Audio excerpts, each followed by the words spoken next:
Welcome back. In this video we are going to expose everything wrong about Squid Game and what it's really about. The Vigilant Citizen, big shout out to them, have done an absolute brilliant job at exposing them. That's without all, let's get into it. And this one is the truth. It's not that rubbish like, oh, it's about criticizing capitalism and blah blah blah. The hidden symbols and messages in Squid Game.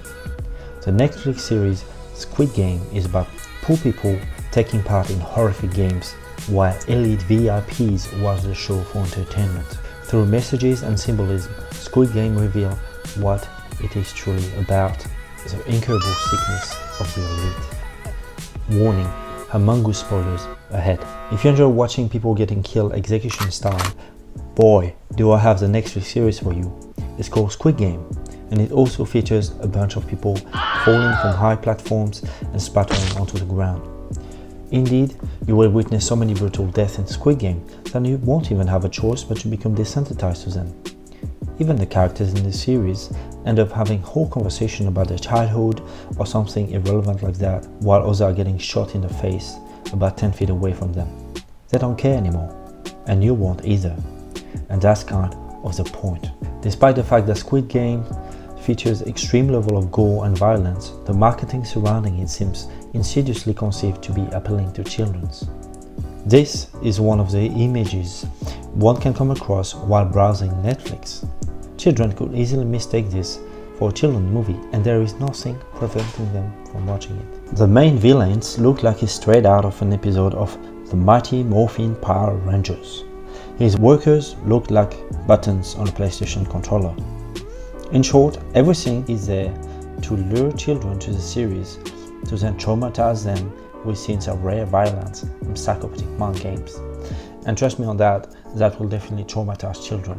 My son, for example, has been scared of thunderstorms ever since he's seen one on there. Only a thunderstorm, and it wasn't even that dramatic.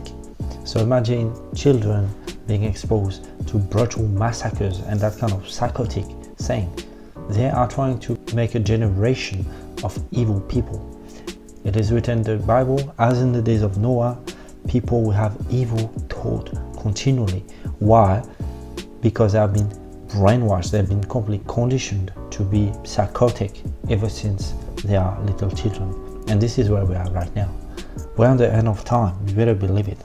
A Squid Game themed playground in the train station in South Korea. Of course, South Korea. See my video for that. In the series, the playground is where dozens of poor people get killed by soldiers, all for the elite's entertainment. Today's pop culture is sick.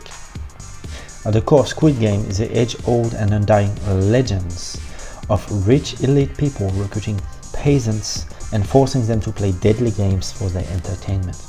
The 1924 short story The Most Dangerous Game is about a Russian aristocrat who captures people, releases them in the wilderness, and hunts them for sport. The 1994 movie Surviving the Game is about a homeless girl who gets offered a job, only to end up in a remote location and to become the prey in a hunting game played by rich and powerful people. Most recently, the Hunger Games trilogy is all about poor people killing each other under the watchful eyes of the elite. Many legends are based on true stories, and there's something about these elite games that ring true, and that's because they are. Squid Game took this concept, added elements of high-tech dystopia, and mixed in a whole lot of occult elite insanity. The result appeared to have struck a nerve because Squid Game is on its way to becoming the biggest Netflix series in history. They love to glorify that series and say, look, it's one of the biggest ones. We don't know if they're telling the truth or not.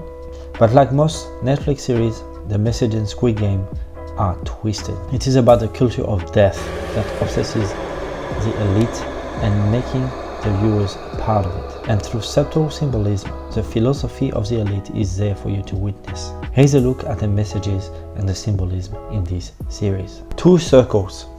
The series is about heavily indebted people who get recruited to play a game, where the winner gets a massive cash prize.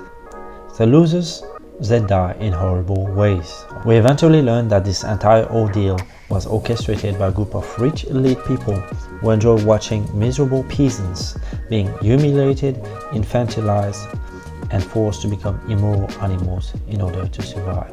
And this has been the case for millennia, and it's always the same spirit that is behind. The core theme of this series is aptly summed up during the very first seconds of the first episode. The introduction of the series shows an overhead view of children playing Squid Game on a playground. The outline of this game is also the main logo of the series. The reason? It perfectly illustrates the core philosophy of Squid Game and, by extension, the elite. The rectangle represents the masses. The circle at the bottom of it represents those who are poor and heavily in debt. The triangle above the rectangle represents the elite ruling over the masses. The upper circle represents the all-powerful occult elite that controls the world. Appropriately enough, the narrator explained that the children who play Squid Game must make their way to the upper circle to win. When that happens, the narrator says, and in that moment, I felt as if I owned the entire world. The Bible clearly tells us, what shall it profit a man if he gain the whole world but loses his own soul? And this series clearly shows you these people have lost their soul. They are not humans anymore. They are continually evil. All they think about is pleasing themselves, whatever twisted way that is, whether it's through twisted sexual practices or torturing people, murdering people, whatever rogues they vote, which is always gruesome psychopathic stuff. They have lost their soul. They gain the world and lost their soul. There's no point in doing that. At the beginning of the series, the main protagonist, named Gi-han, is clearly in the lower circle of society. He steals money from his mother and runs away from the shady people to whom he owes money. Then Gi-han gets his first taste of elite sickness. While waiting for the subway, Gi-han is approached by a mysterious salesman who happens to know everything about him. He proposed Gi-han to play a game where he can win money. When the salesperson wins, he doesn't want Gi-han money. He wants to slap him in the face. The elite doesn't get pleasure out of money. It gets pleasure out of sadistic thrills, such as slapping this poor guy in the face over and over again. When Gi-han finally wins a round, he can't wait to slap the guy right back in the face. However, the salesman stops him and shows him the money. For a moment, Gi-han did not care about the money. He got caught up in the sadistic thrills of the elite. You see, I'm a guy of simple taste. I enjoy dynamite, gunpowder, and gasoline. I'm only burning my half. All you care about is money. This town deserves a better class of criminal. It's not about money. It's about sending a message. This scene foreshadows what will happen to Gi-han in the end. After this humiliating game, the salesman proposed Gi-han to participate in another game where he can win much more money. After accepting the offer, Gi-han is picked up by a car and is gassed to sleep. He wakes up in a dystopian nightmare. Squid Game equals society ruled by the satanic elites. The game takes place in a massive compound hidden on a remote island. In many ways, this place resembles an MK Ultra black site where sick experiments take place. And in many other ways, the dystopian system that takes place inside these walls is a microcosm of our modern society. Players are reduced to a number and are constantly monitored. And the workers who enforce the rules are also tightly monitored. The players of the game are stripped of all possessions, all dignity, and are infantilized to a ridiculous degree. These players represent how the elite perceives the masses. Before each game, the players are taken through a maze of stairs inspired by M.C. Escher drawings. This place conveys a sense of confusion and disorientation which furthers the player's infantile state. And this is as well reminding of the occult practices where it's all about confusing you and tell you one story while there's another around the corner. This is all confusion. Games take place in a colorful playground which we naturally associate with the fun and innocence of childhood. However, Every playground becomes a site of brutal mass murders carried by faceless workers. They hate the wholesomeness of childhood. They want sad, broken individuals, just like they are. At one point, the players actually band together and demand a vote to end this madness. A rule allows players to vote to stop the game. The players end up voting for stopping the game and everybody goes back home. However, nearly everyone realizes that they have a lot of problems that can only be fixed with money. Conveniently enough, the organizers of the game kept track of these players and invite them back. The result, most of them go back to the game of their own free will. Sort of. This concept is important to the occult elite as they believe it liberates them from karmic laws. In short, the democratic process was an illusion. The elite rigged the system to obtain the result it wanted to see. Yes, that is truth.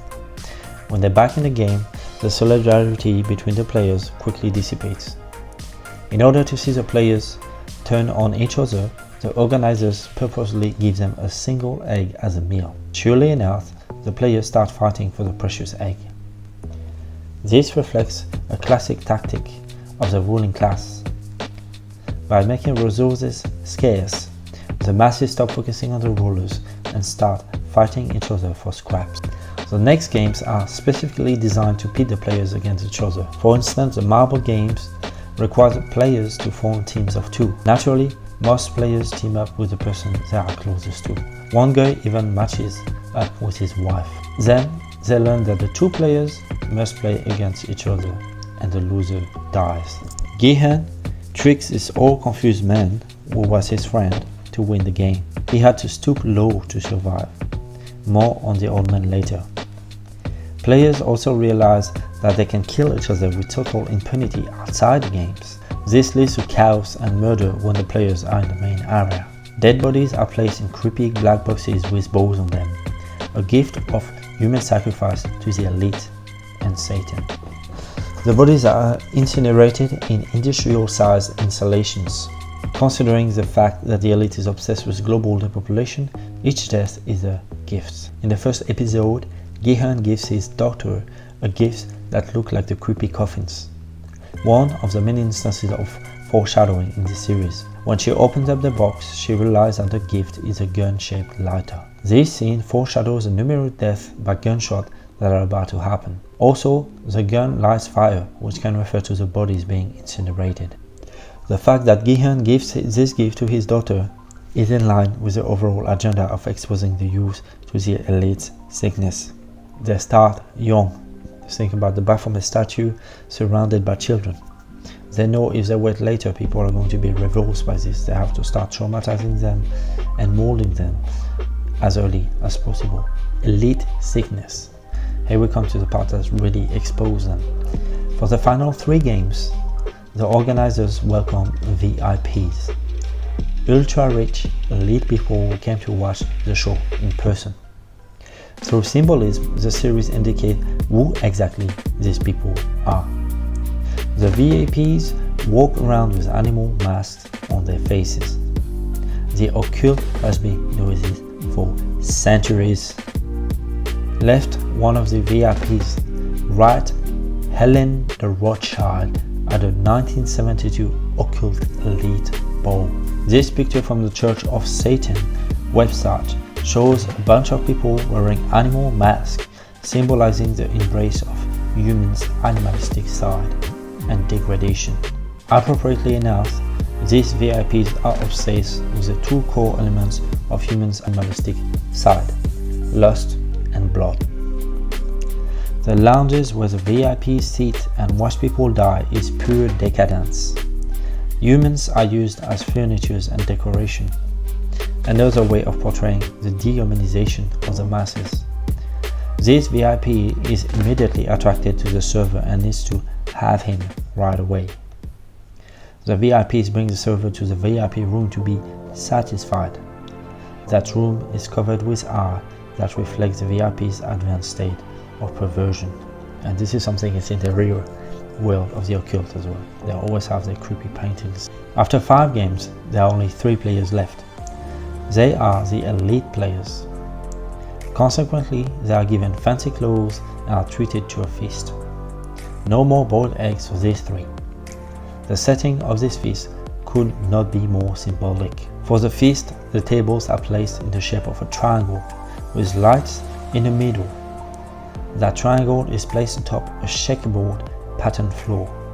Also, there are two pillars of light on each side. This is all blatant Masonic symbolism, 100%. Classic Masonic symbols: the triangle with the all-seeing eye, the checkerboard pattern floor, and the twin pillars, Joachim and Boaz. The scene conveys the occult and ritualistic nature of this game. In Freemasonry, the checkerboard floor is the transformative surface where rituals take place. The most powerful ritual of all, blood sacrifice, is exactly what the VIPs want to see happen. At the end of the feast, the workers remove everything except for the steak knives. The three remaining players sit on their beds around the ritualistic floor while holding the knives. Also, notice that the walls are decorated with images depicting the horrific games the players had to go through. This is kind of like Netflix using entertainment to remind the masses of how they are being controlled by the elite. As expected, one player slashes the throat of another player who dies. The blood sacrifice to the elite is complete. If one fast forward a whole lot of stabbing, we learn that Gi Hun ultimately wins the game. Therefore, he is sent back to the real world with the equivalent of 38 million in his bank account.